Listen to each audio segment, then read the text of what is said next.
함께 보실 하나님의 말씀은 구약성경 사무엘상 17장 50절부터 18장 16절까지의 말씀입니다. 다윗이 달려가서 블레셋 사람을 밟고 그의 칼을 그 칼집에서 빼내어 그 칼로 그를 죽이고 그의 머리를 베니 블레셋 사람들이 자기 용사의 죽음을 보고 도망하는지라.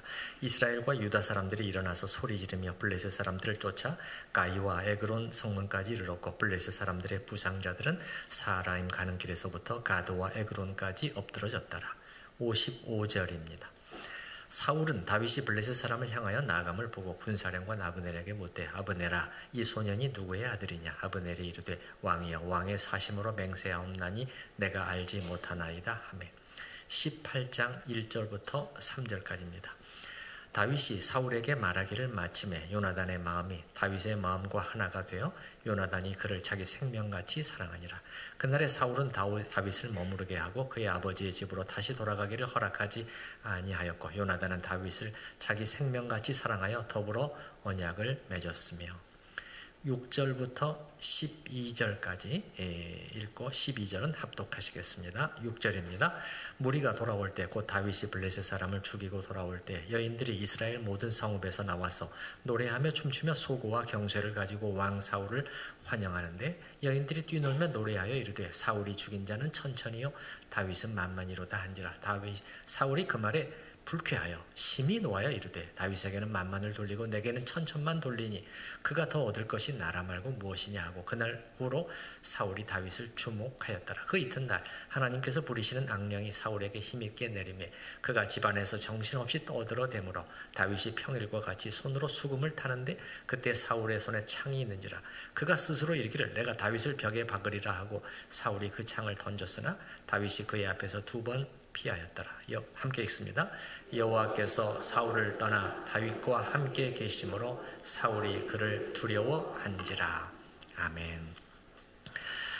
우리가 오늘 주로 살펴보게 될 18장 이 본문의 내용은 이제 그 골리앗을 물리치고 귀환한 다윗에게 일어나는 또 이 좋은 일들을 기술하고 또 그와 함께 뭔가 우려스러운 일도 함께 우리에게 보여주고 있네요. 먼저 다윗은 어떻게 되었어요? 이 승리로 인해서 일약 이스라엘의 영웅이 되게 되었을 것입니다.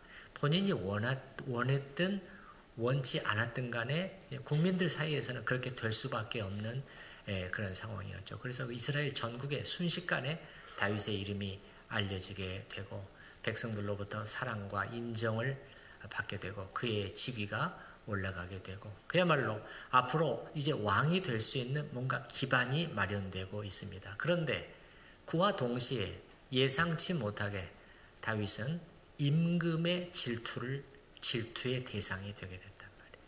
다른 사람도 아닌 임금으로부터 질투의 대상이 되는 것. 이거 절대 쉽지 않은 거죠.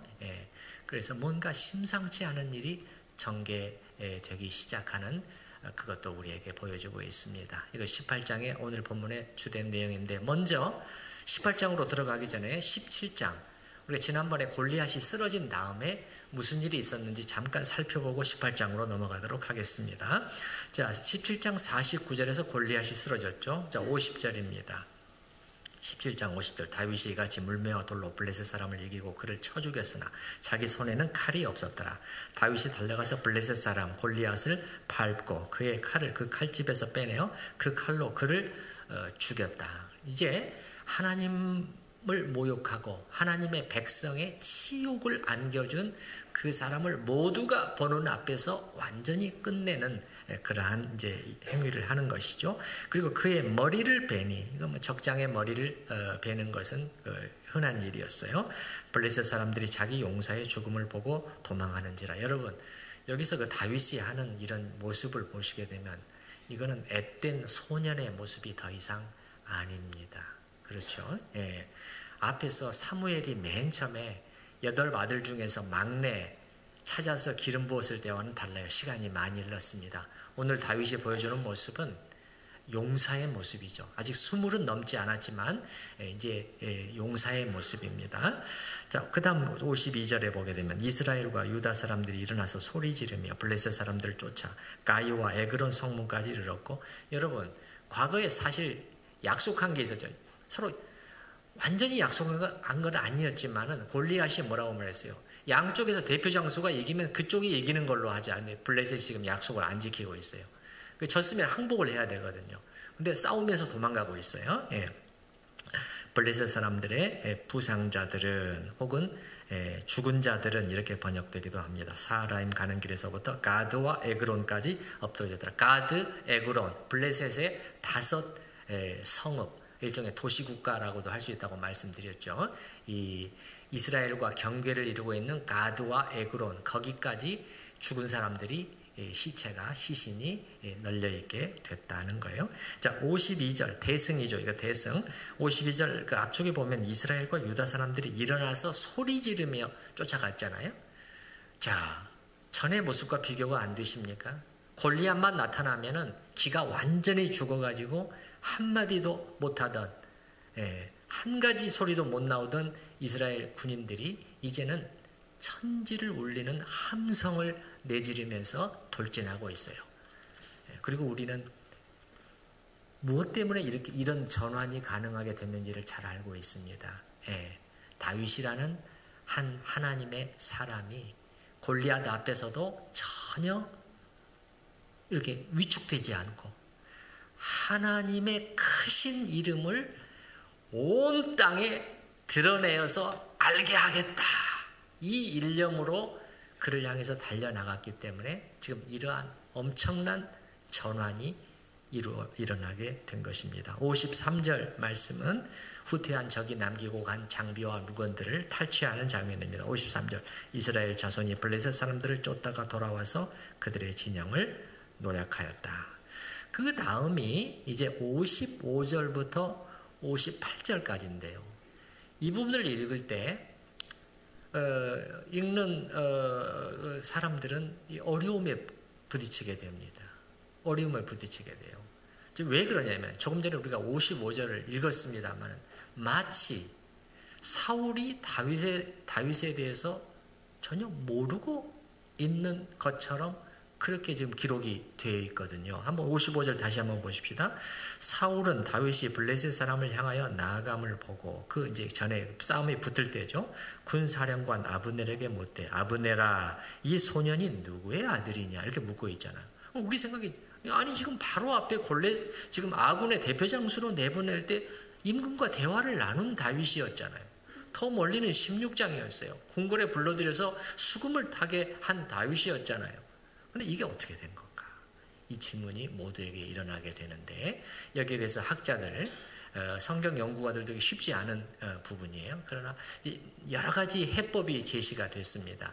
일부 예배 때는 제가 이 다른 그 해석, 관점들도 좀 소개를 해드렸는데 시간 때문에 안 되겠어요. 그 여러 가지 그 관점, 해법 중에서 가장 많은 학자들이 제시하는 답은 이거예요. 이게 가장 타당성이 있는 답입니다. 이게 잘 보면은 사울 왕이 이렇게 묻고 있지 않다는 거예요. 저 사람이, 저 청년이 누구냐 이렇게 묻고 있지 않고 저 청년이 누구의 아들이냐 이렇게 묻고 있어요. 3번을 묻는데 전부 다 그렇게 묻고 있습니다. 다시 확인해 보겠습니다, 여러분. 자, 55절 중간에 보시게 되면 아브넬아, 이 소년이 누구의 아들이냐. 그 다음 56절에 왕이 이르되 너는 이 청년이 누구의 아들인가 물어보라. 58절에 사울이 그에게 묻되, 직접 당사자를 향해서 묻습니다. 소년이야, 너는 누구의 아들이냐. 여러분, 전혀 모르는 사람을 처음 만났을 때 어떻게 묻겠어요? 네 이름이 무엇이냐 이렇게 물어야 맞잖아요. 근데 지금 그게 아니고 누구의 아들이냐, 가문에 대해서 묻고 있단 말이에요. 그러니까 이거는 지금 처음 만난 사람에게 묻는 질문이 아닌 것은 확실해요. 그럼 뭐냐? 둘은 이미 구면이에요. 사울은 다윗을 이미 만났지만 지금 확인하고 싶어하는 것은 이제 그의 출신 배경이에요. 가문의 배경에 대해서, 가족 상황에 대해서 정확히 지금 알고 싶어 하기 때문에 이 질문을 던지고 있다는 것이죠. 왜 또 이걸 묻고 있느냐? 자, 여러분, 골리앗을 쓰러뜨린 장수에게는 보상을 약속했죠. 기억하시나요? 예, 세 가지 보상을 약속했는데 그 집에 여러 가지 세금이나 노역도 면제해주고, 또 맨 마지막에 뭐가 있었습니까? 그 사람은 왕의 부모, 사위가 될 것이다. 그 약속을 했잖아요. 모두가 다 알고 있는 약속입니다. 모든 군인들이. 그러면 이거 어떻게 되는 거예요? 지금 다윗의 가정과 이 왕가가 혼인을 할 수도 있는 그런 상황에 이른 거잖아요. 그러면 오늘날에도 사실은 지금같이 오늘날 개인주의적인 상황이 이렇게 소가족 제도가 있는 그런 상황에서도 자녀가 누구랑 결혼할 때는 그 사람만 봅니까? 관심이 뭐예요? 그 집이 어떤 집인가? 부모님이 누군가? 다 물어보고 관심을 갖잖아요.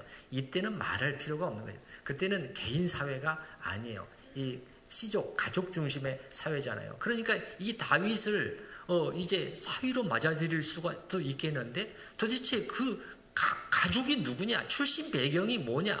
이게 지금 사울이 묻고 있는 질문의 핵심이라는 것이죠. 그런데 또 이런 질문도 나올 수가 있어요. 아니, 다윗의 아버지?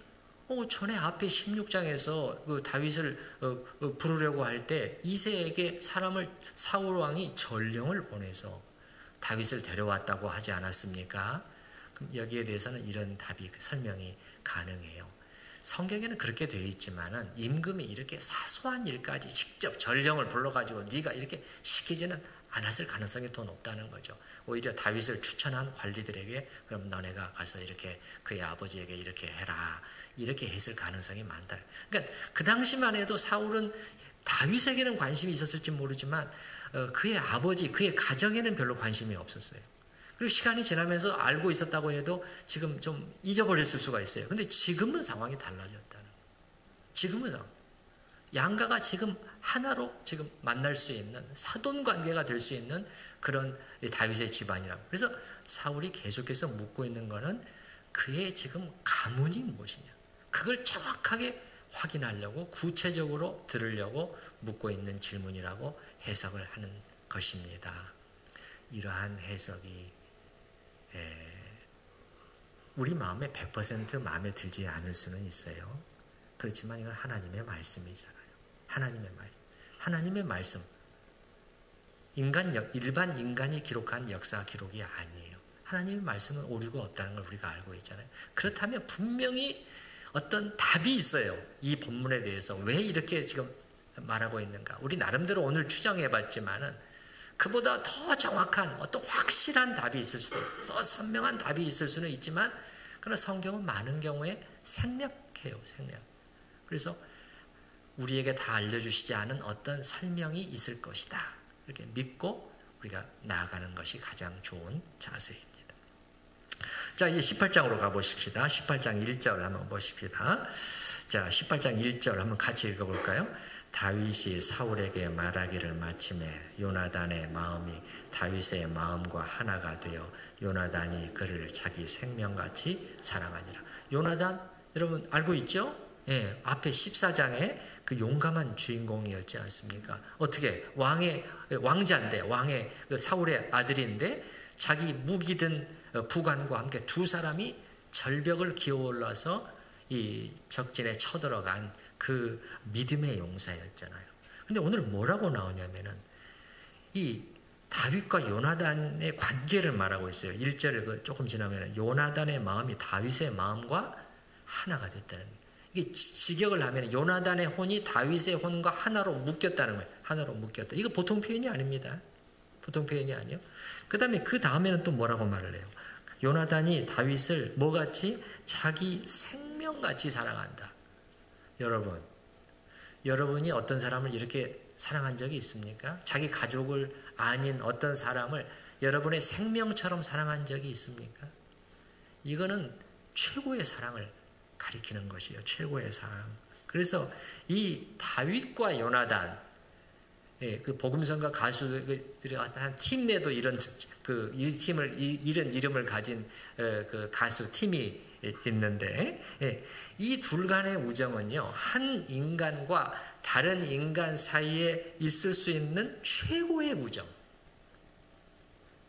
가장 깊고 진하고 아름다운 친구 관계를 우리가 생각할 때 보통 표현하는 그러한 언급하는 그러한 부분이에요.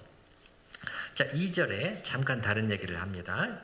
주변에 그날에 사울은 다윗을 머무르게 하고 그의 아버지의 집으로 다시 돌아가기를 허락하지 아니하였고. 자, 전에는 어떻게 했습니까? 앞에 15절 봤습니다. 다윗이 두 곳을 왔다 갔다 했죠.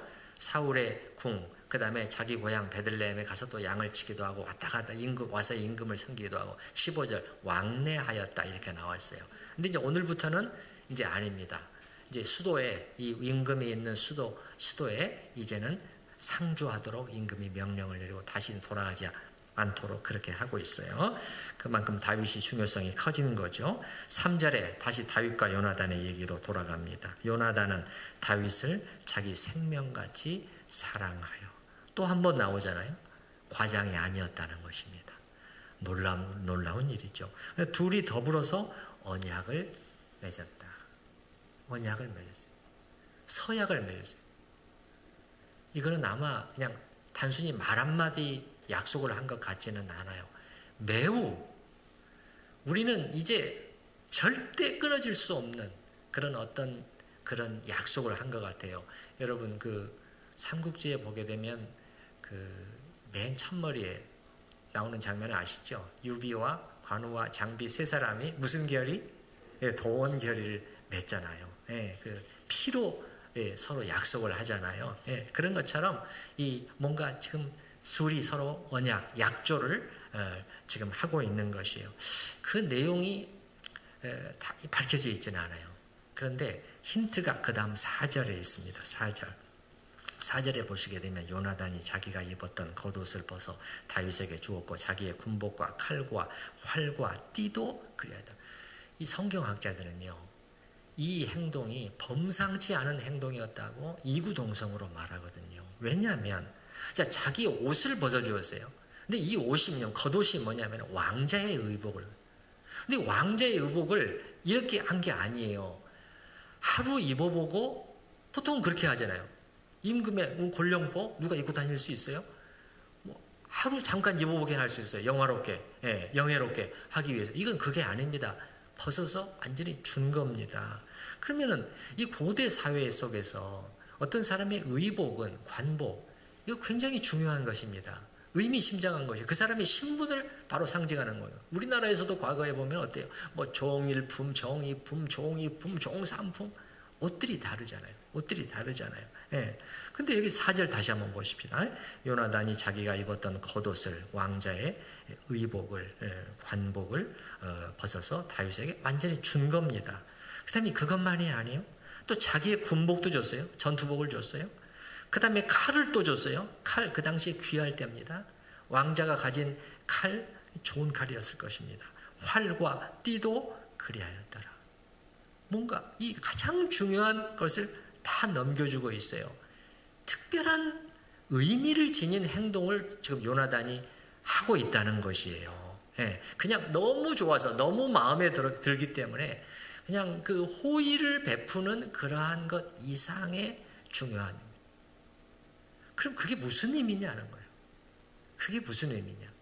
그것은 사실상 왕자로서 왕위 계승권을 다윗에게 넘겨주고 있는 상징적인 행동으로 다 봅니다. 그러니까 그 사이에 무슨 일들이 있었던 것이에요. 요나단은 다윗을 유심히 지켜봐온 거죠. 그러면서 다윗이 말하는 거, 다윗이 행하는 거, 움직이는 거, 직무를 수행하는 거 여러 가지를 다 봐왔는데 특별히 이번에 17장 골리앗 사건을 봤잖아요. 다윗의 모습, 하나님의 영광을 위한 그의 열심, 그걸 봤잖아요. 그의 마음속에 뭔가 불타오르고 있었던 하나님의 영광을 위해서는 자기의 목숨을 잃어도 좋다 하는 그 기계, 그리고 그 확신, 하나님이 그렇게 되게 목숨을 잃게 하지 않으시고 반드시 그를 내 손에 무너뜨리게 하실 것이다라는 그 확신, 그거 다 봤잖아요. 요나단의 마음이 정리가 된 것 같아요. 이 사람이 이스라엘의 왕이다. 나도 아니고 내 아버지도 아니고 이 사람이, 자기보다 훨씬 나이가 어린 동생이에요. 아직 20도 안 됐잖아요. 이 사람이 지도자가 되어서 하나님의 백성을 이끌어 가야 한다. 이런, 여러분, 여기서 조나단이 참 대단한데, 여러분들 그렇게 느끼셨겠지만은 그의 분별력이 대단해요. 이런 영적인 안목이 그냥 나올 수 있는 게 아닙니다. 사울은 지금 계속 못 알아보고 있잖아요. 근데 요나단은 딱 알아보거든요. 그런데 자, 우리가 인간적으로 생각해 보자면 다윗은요, 요나단에게 있어 얼마든지 경쟁 대상이 될 수 있는 자였다고요. 경쟁 관계에 놓일 수 있는 그런 사람이었어요. 지금 사람들의 인기가 쫙 그를 향해, 사람들의 시선이 다 그쪽으로 몰리고 있는데 지금 자기가 누구예요? 그 다음 이어서 왕이 될 사람은 자기잖아요. 자기. 그리고 자기는 합법적인, 물론 그의 믿음의 용기, 다윗의 믿음의 용기를 봤지만 요나단도 누구 못지 않았습니다. 누구 못지 않았다는 우리가 다 봤잖아요. 그리고 자기는 합법적인 왕위 상속자예요. 우리나라 말로 하면 맏아들입니다. 지금 세자입니다. 세자. 그 누구도 거기에 대해서 이의를 제기할 사람이 없어요. 그런데도 요나단이 이런 결정을 내렸단 말이에요. 어떻게 이렇게 될 수 있었을까요? 그가 본 것은 하나님의 손길이었습니다. 하나님이 지금 누구와 함께 하고 계시는가? 하나님이 이 나라를 어떻게 이끌고 계시는가? 이끌어가고 계시는가? 그 영적인 눈으로 그걸 본 것입니다. 이렇게 판단하고 자기에게 가장 중요한 권리를 친구에게 다 양도했다는 말이죠. 이거 정말 쉬운 일이 아니라는 것을 우리는 알고 있습니다. 참 여기서 우리가 보는 것은 친구 관계에서 이렇게 선하고 헌신적이고 비이기적이고 순결한 그러한 마음 자세, 이게 요나단에게서 우리가 발견하는 그러한 진실하고 아름다운 모습입니다. 자, 그 다음에 5절을 한번 보십시다. 5절은 잠깐 지금 골리앗 직후의 상황에서 잠깐 넘어서 그 이후에 한동안 일어났던 사실을 요약해서 우리에게 보여주고 있어요. 다윗은 사울이 보내는 곳마다 가서 지혜롭게 행하며, 지혜롭게 행했다는 것은 형통했다. 그의 직무를 성공적으로 수행했다, 이런 뜻입니다. 그래서 사울이 그를 군대의 장으로 삼았다. 군 고위직으로 승진시켰어요. 그랬더니 온 백성이 합당히 여겼다. 온 백성은 모든 군인들이, 군병들이 합당히 여겼어요. 다윗을 인정했다는 거예요. 여겼고 뿐만 아니라 그 다음에 사울의 신하들도 합당히 여겼더라. 이거는 사울의 신하들을 굳이 언급을 한 것은 뭐냐면 사울을 최측근에서 보좌하는 실세들, 그 신하들까지도 다윗을 인정하게 됐다는 거예요. 그리고서 6절부터는 다시 골리앗 승리 직후로 돌아갑니다. 여기 6절부터 9절까지가 중요해요. 자, 왜 그렇죠? 오늘 이 일로 인해서 사울의 마음이 바뀌게 되고 돌아서게 돼요. 호감이 적대감으로 바뀌게 돼요. 그리고 더 나아가서 다윗을 제거하겠다고 마음을 먹게 되는 사건이거든요. 한번 보십시다. 6절. 무리가 돌아올 때, 이 말은 다윗 사울 이제 일행이 군대가 지금 이제 수도인 기브아로 개선 행차를 하고 있는 것이에요. 곧 다윗이 블레셋 사람을 죽이고 돌아올 때 여인들이 이스라엘 모든 성읍에서 나와서 노래하며 춤추며 전쟁에서 돌아온 군사들을 이렇게 환영하는 행사를 하는 것은 자주 있었던 일이죠. 춤추며 소고와 경쇠를 가지고 악기입니다. 소고는 작은 북입니다. 작은 원통형 북. 경쇠는 아마 일종의 타악기였을 것으로 보입니다. 현악기. 소고가 타악기고 경쇠는 현악기였을 것으로 봐요. 경쇠를 가지고 왕 사울을 환영하는데 여인들이 뛰놀며 노래하여 이르되 사울이 죽인 자는 천천 수천 명 다윗은 만만이라 수만 명을 죽였다 한지라. 사울이 그 말에 불쾌하여 심히 노하여 이르되 다윗에게는 만만을 돌리고 내게는 천천만 돌리니 그가 다윗이 더 얻을 것이 나라 말고 무엇이냐 하고 그날 후로 사울이 다윗을 주목하였더라. 이 말은 무슨 그날 후로 계속이에요? 주목이에요? 의심의 눈초리로 눈을 거두지 않았다는 것이에요. 근데 8절에 여기 한번 보시기 바랍니다. 그가 더 얻을 것이 나라 말고 무엇이냐. 이제 그가 넘볼 것이 있다면 이렇게 올라와 버렸는데 여기까지 올라왔는데 이제 그가 더 넘볼 것이 있다면 왕이 아니면 무엇이겠느냐. 그런데 여러분 사울의 마음속에 이런 생각이 들게 된 우리가 이유를 또 생각을 해봐야 돼요. 앞에 사무엘로부터 얘기를 들었잖아요. 누군지는 모릅니다. 누군지는 몰라요. 얘기를 안 했으니까.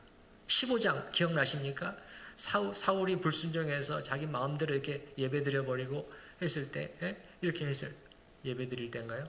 아무튼 그때 불순종했단 말이에요. 그런데 이 백성들 앞에서 자기가 인정을 받으려고 사무엘한테 같이 가서 예배를 드려달라고. 사무엘이 안 됩니다 하고 가려고 하는데 옷자락을 붙잡아잖아요. 옷이 찢어졌잖아요.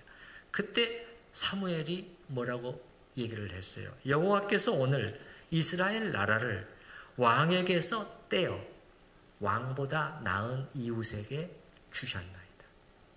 절대 잊을 수가 없는 말입니다. 사무엘의 입에서 나온 무거운 말이잖아요. 누군지를 몰라요. 나보다 더 나은 왕의 이웃. 그게 누구야? 늘 신경이 쓰였단 말이에요. 근데 지금 되어가는 모양들을 보니까는 이게 지금 다윗일 가능성이 높은 것이에요. 그러니까는 그걸 가지고 이제 의심이 확증으로 계속 그냥 발전하는 것이죠. 그리고선 다윗을 계속 주목하는 것이에요. 여러분 주목하는 것이 어떻게 하는 것이에요? 그냥 계속 보고만 있는 것입니까? 이렇게 보고 또 봤다는 것입니까? 아니죠. 보면서 뭘 하는? 생각을 하는 것입니다. 의심 섞인 생각을 계속해서 그 안에서 진전시키는 것입니다. 그래서 저놈이 내 자리를 넘보고서 지금 이렇게 하고 있구만. 자꾸 그런 쪽으로 해석을 하는 거예요. 그러면 여러분 자꾸 그런 쪽으로 보고 생각하게 되면 어떻게 됩니까? 나중에는 어떻게 보여요? 진짜 그런 것처럼 보이죠. 그렇죠? 계속 그 생각을 하고 있어요. 저놈이 저렇게 네가 지금 계속 그 생각에 사로잡혀 있으니까는 진짜 같이 생각이 돼요. 확실해. 이렇게 되는 거예요. 그러면은 이제 저놈만 없으면 어떻게 되는 거예요? 이 왕실이 안전할 텐데 이렇게 되는 거예요. 어떻게 되는 거예요? 이제는 생각만 하는 게 아니라 행동으로 옮기게 됩니다. 그게 그 밑에 나오는 내용인데 여기서 우리가 좀 생각해 봐야 될 점이 있어요. 생각이 그래서 중요하다는 것입니다. 여러분 생각이 중요해요. 여러분 어떤 사람이 지금 한 가지 죄에 대해서 계속해서 생각하고 있어요. 그의 머리를 떠나지 않아요. 그럼 우리가 예측할 수 있는 건 뭡니까? 얼마 지나지 않아서 그가 그 죄의 행동을 하게 될 것이다. 이게 예측 가능하죠.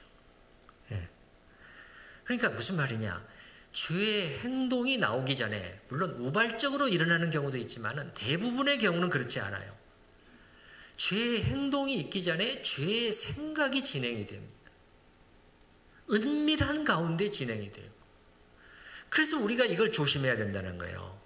우리 하나님의 자녀들은 특히 더 그래요. 우리 하나님의 자녀들 죄를 이기려면은 여기서 이 부분 잘 살펴야 됩니다.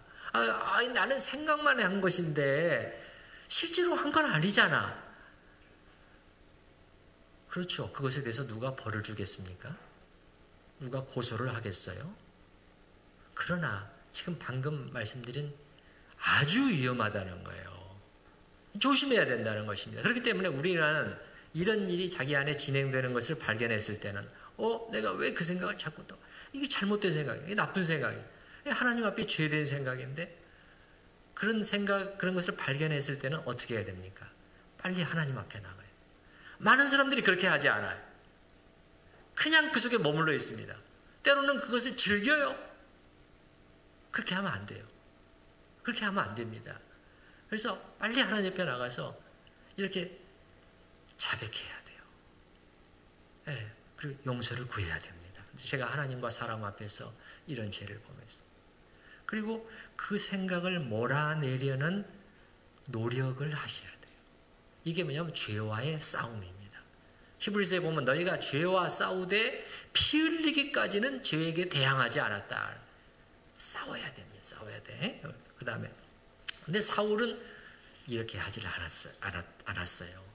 그 생각을 계속해서 발전시키고 또 발전시키고 그렇게 되니까는 결국 행동으로 옮기고 있습니다. 자, 10절 한번 말씀 보시기 바랍니다. 10절.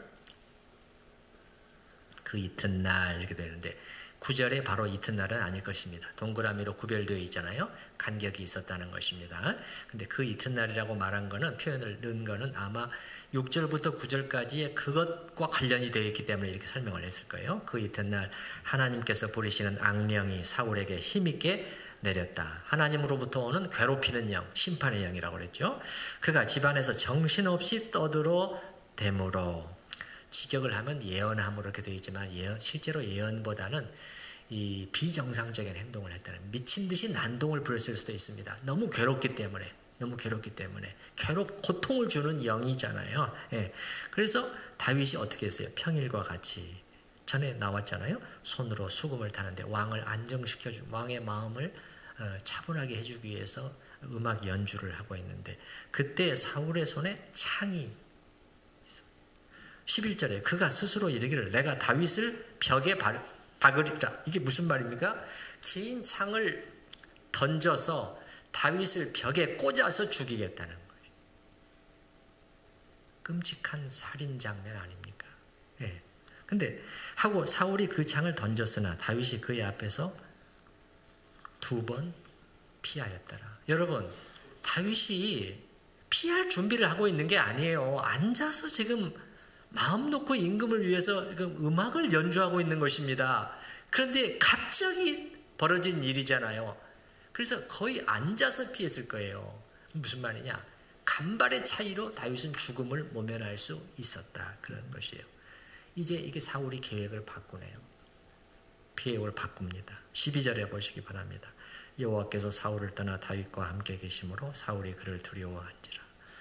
자기가 죽이려고 하는데 이게 자기 뜻대로 안 돼요.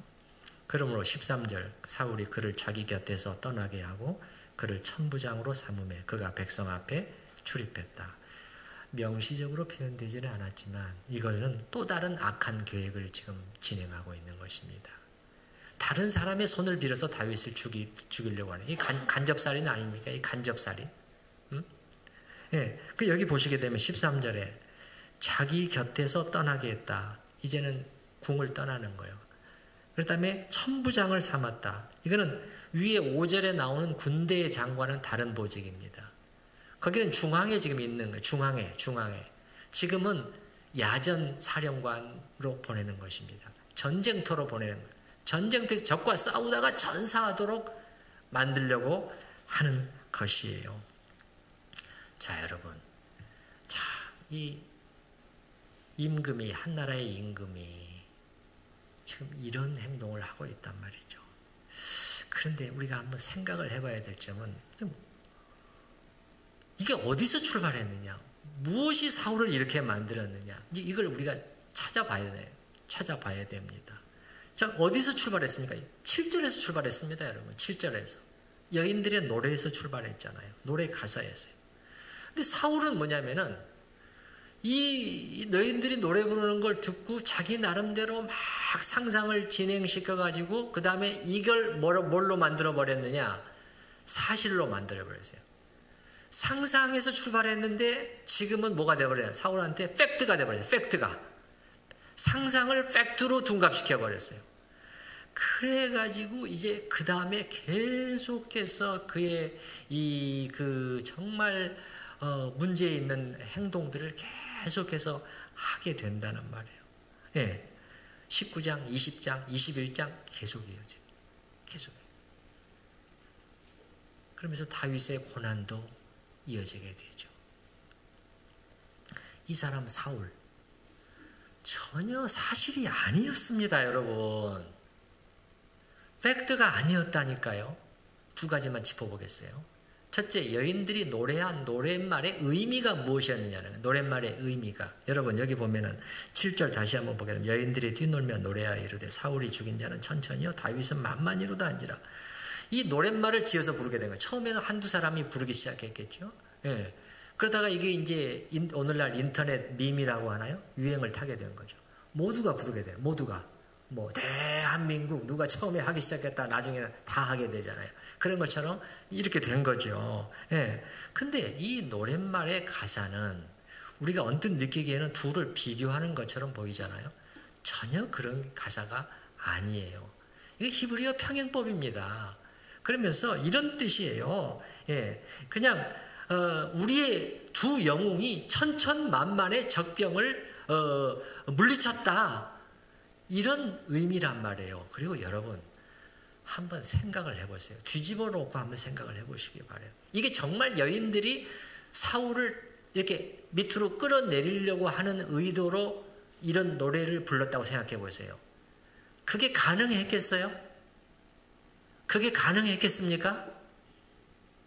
생각해 보시라는 거예요. 지금 집에서 부르는, 마을에서 부르는 게 아니잖아요. 임금 앞에서 오늘날 같으면 TV로 방영되는데 지금 그 노래를 부른 거잖아요. 아니 여인들이 감히 일국의 왕을 그렇게 할 수가 있어요? 오늘날 우리나라가 민주사회가 이렇게 됐다고 해도 만약에 어떤 개그맨이 방송에 나와가지고 대통령을 조롱하는 말을 했어요. 그러면 어떻게 되겠습니까? 방송사에 전화가 오게 되잖아요. 예. 그 당시에는 말할 필요도 없죠. 그런 의도를 담은 노래를 부를 수가 없습니다. 그게 아니고 다윗과 사울 이 두 영웅이 딱 한 팀을 이루어서 얼마나 멋있게 우리의 적들을, 우리의 원수들을, 우리를 모욕하던 자들을 물같이 쓸어버렸다. 이게 너무나 기쁘고 그래서 그걸 노래하고 있는 내용이 이 내용이라. 예? 그리고 여러분 여기 6절 맨 뒤에도 보셔도 6절 맨 뒤에 보시면 6절 노래하며 춤추며 소고와 경쇠를 가지고 왕 사울을 환영하는데 여기에 다윗의 이름이 있습니까? 없습니까? 없어요. 그러니까 그들이 지금 환영하는 환영 행사의 한 가운데는 사울 왕이 있었다고요. 사울이 대표예요. 그들에게는. 사울과 다윗이에요. 그런데 사울은 어떻게 하고 있는 거예요?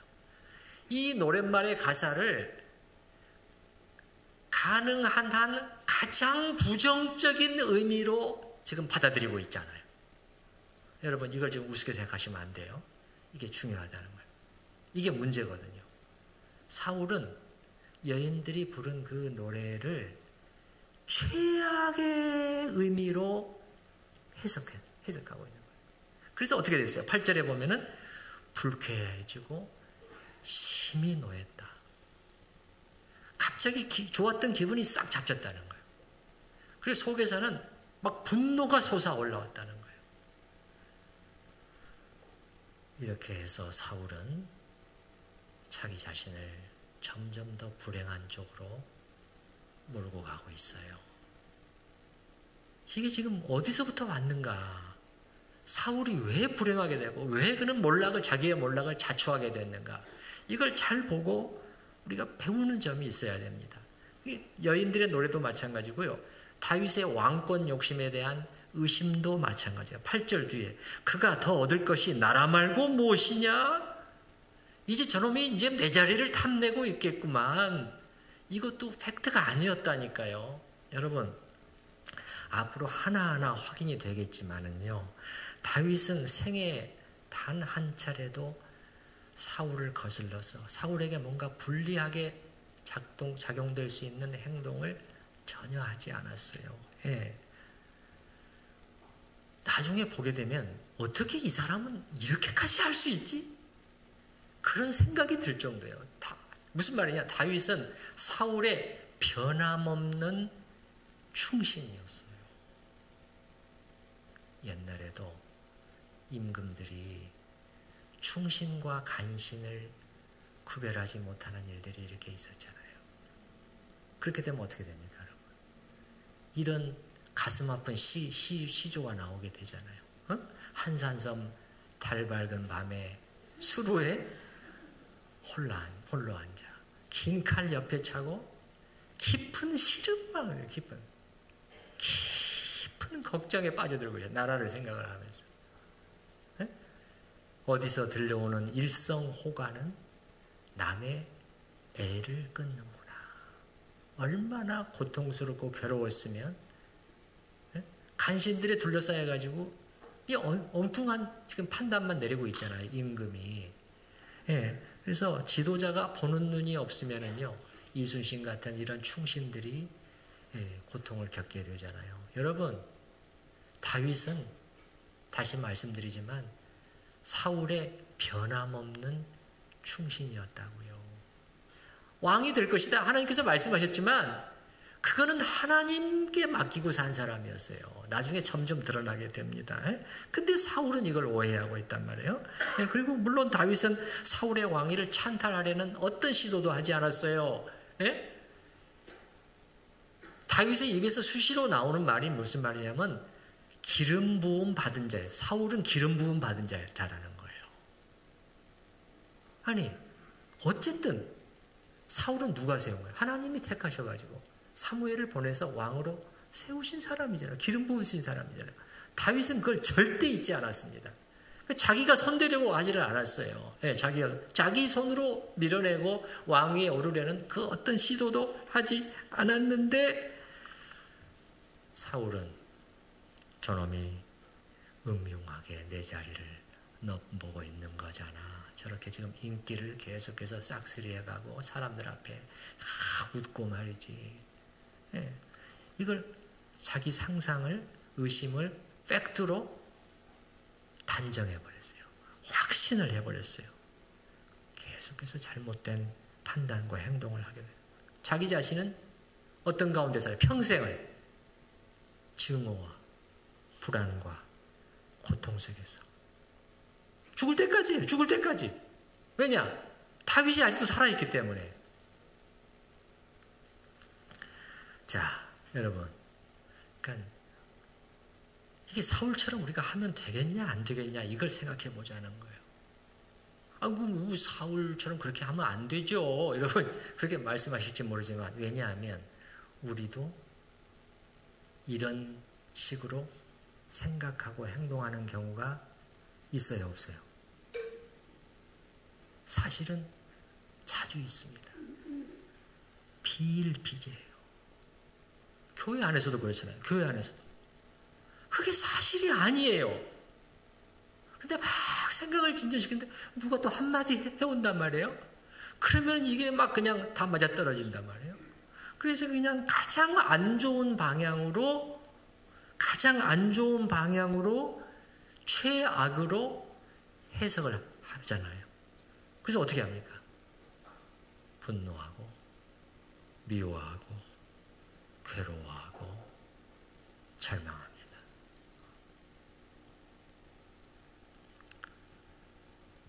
다른 곳에서도 그렇지만 교회 안에서 특별히 이 점을 우리가 주의해야 됩니다. 주의해야 돼요. 왜냐하면 우리의 원수가 우리의 원수가 이 교회를 약화시키고 분열시키고 무너뜨리려고 할 때 요거를 많이 쓰기 때문이에요. 요걸 많이 쓰기 때문입니다. 그래서 여러분께 제가 권해드리고 싶은 것은 여러분을 사람들이 나를 싫어하고 적대시하는 것 같아. 저 눈을 보니까 나를 마음에 안 들어하는 것 같아. 근데 또 누가 와서 나한테 좀 얘기를 해줬어. 막 이렇게 그것은 믿으시면 안 돼요. 그러면 사울처럼 되는 겁니다. 사울꼴이 나는 거예요. 네, 사울꼴이 나는 거예요. 네, 많은 경우 그건 사실이 아니에요. 여러분, 이 사울의 케이스. 아니, 다윗은 자기를 해코지 하려고 하는 사람이 아니라 도우려고 하는 사람이었고 실제로 돕는 자였어요. 여러분 여기 아까 11절 다시 한번 11절 맨 뒤를 한번 보시게요. 창을 던졌으나 다윗이 그의 앞에서 몇 번 피했다? 2번 피했잖아요. 그러면 무슨 말입니까? 다윗이 될 수 있으면 안 떠나려고 했다는 거예요. 자기 생명이 지금 한 번 죽을 고비를 넘겼는데도 왕의 곁에 머물러 있으면서 이 악기를 연주해 드려서 그 고통에서 벗어날 수 있도록 도우려고 하는 그런 헌신적인 자세의 모습이에요. 예. 그런데도 사울은 그걸 보지 못하고 편집증적인 의심에 사로잡혀 있는 거예요. 그러면 어떻게 되냐? 영적인 눈이 어두워요. 그러면 어떻게 됩니까? 영적인 눈이 어두워진다니까요. 이런 막 그 의심과 그러한 그 상상에 막 사로잡혀 있게 되면은 이게 판단력이 흐려지게 됩니다, 여러분. 예, 판단력이 흐려지게 돼요. 그래서 여러분도 마찬가지예요. 저 사람들이 나를 미워하는 거지, 나를 끌어내리려는 것이지, 밀어내려고 하는 것이지, 이런 생각에 계속 그걸 묵상하고 있으면은 우리의 어떻게 되는 거예요? 영적인 눈이 어두워져요. 그러면 이제 판단력이 흐려져 가지고 엉뚱한 말, 엉뚱한 행동을 하게 되기 때문에 우리가 이거를 가볍게 생각하면 안 된다는 것입니다. 그리고 참 아이러니한 것은 사울이 말이죠. 이렇게 다윗을 어떻게 해서든지 정말 해롭게 하고 해를 가하고 끌어내리고 제거하려고 애를 쓰는데요. 그가 그렇게 하면 할수록 상황은 반대로 진행이 돼요. 반대로. 전쟁터에 내보내서 죽게 하려고 하는데 가는 곳마다 승전을 하거든요. 백성들이 다 좋아하고 박수할지. 자, 한번 보시기 바랍니다. 13절의 맨 뒤를 한번 보시기 바랍니다. 13절 맨 뒤. 그가 백성 앞에 출입하며, 출입한다는 것은 군대를 이끌고 전쟁에 다닌다 이런 뜻입니다. 그냥 문을 드나든다 그런 뜻이 아니에요. 예. 그 다음에 14절에 다윗이 그의 모든 일을 지혜롭게 행하니라. 군사 정벌에 계속해서 성공을 거두었다는 뜻입니다. 여호와께서 그와 함께 계시니라. 사울은 다윗이 크게 지혜롭게 행함을 보고 그를 두려워하였으나 온 이스라엘과 유다는 다윗을 사랑하였으니. 사울은 미워 죽겠는데 증오심으로 가득 차 있는데 어떻게 되는 거예요? 다른 사람들, 자기 측근 신하들, 심지어 아들까지도 다 다윗을 좋아하고 있는 거예요. 다윗을 좋아하는 거예요. 여기서 배우는 교훈은 무엇입니까? 죄는 원하는 것을 얻는다, 얻지 못한다? 얻지 못해요. 명심하시기 바랍니다. 죄의 방법은 원하는 것을 절대 얻지 못해요.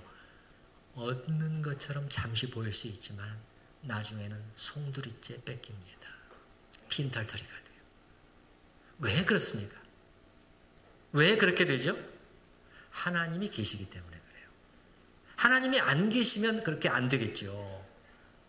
강한 자들, 약육강식이 되겠죠. 그런 하나님이 계시기 때문에, 우리 아까 봤지 않습니까? 14절에서도 그렇고 이 표현이 자주 나오는데 여호와께서 다윗과 함께 계시니라. 하나님이 개입을 하시기 때문에 그러는 거예요. 예.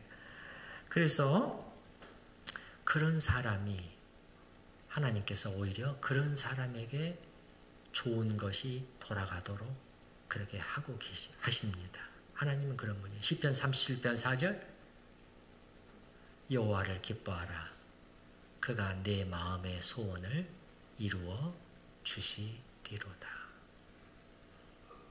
그러니까 인간적인 방법으로, 세상적인 방법으로, 저 사람들이 육신적인 방법으로 막 찍어 누르고 막 그냥 패대기 치고 나를 몰아세우고 그런 일들이 있을 수 있지만은 악을 악으로 대하면 안 돼요. 예. 여호와를 기뻐하라. 그 말은 무슨 말이에요? 하나님을 기뻐하면서 참고 선을 행하라는 거예요. 하나님의 방법으로 나아가라는 거예요. 그렇게 되면 하나님께서 너의 마음의 소원을 이루어 주실 것이다. 그것이 사울과 다윗에게 일어나고 있는 일입니다. 우리 오늘 들은 말씀을 생각을 하면서 잠시 합심해서 기도하는 시간을 갖겠습니다.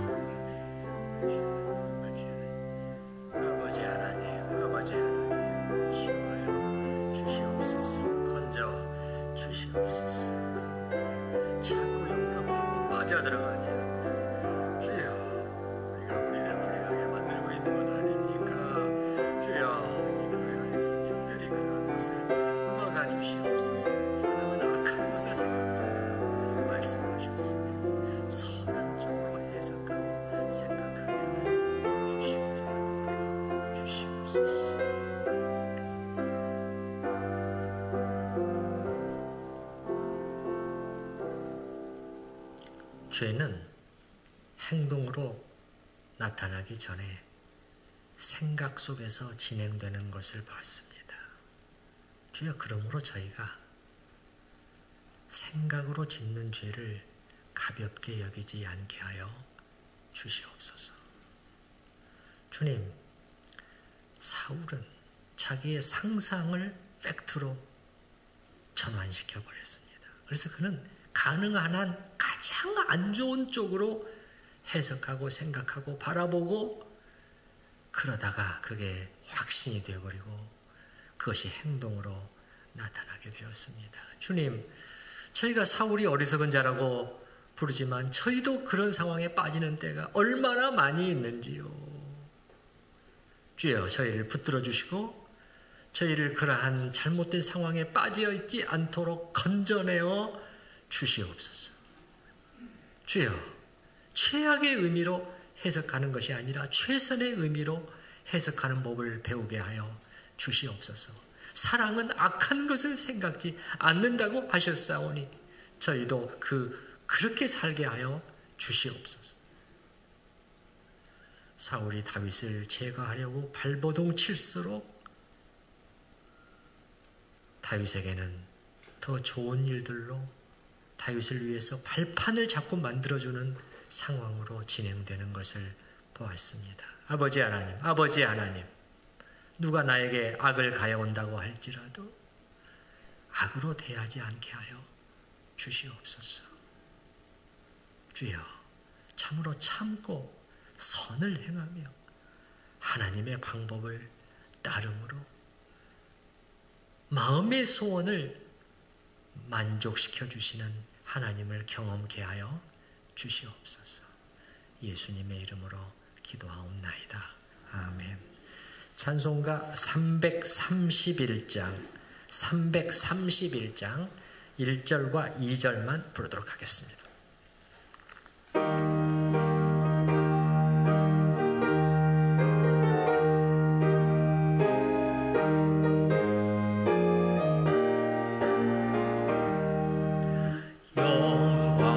받으신 만유의 주여, 우리가 명령을 따르리다. 베푸신 은혜를 감사히 알고 진실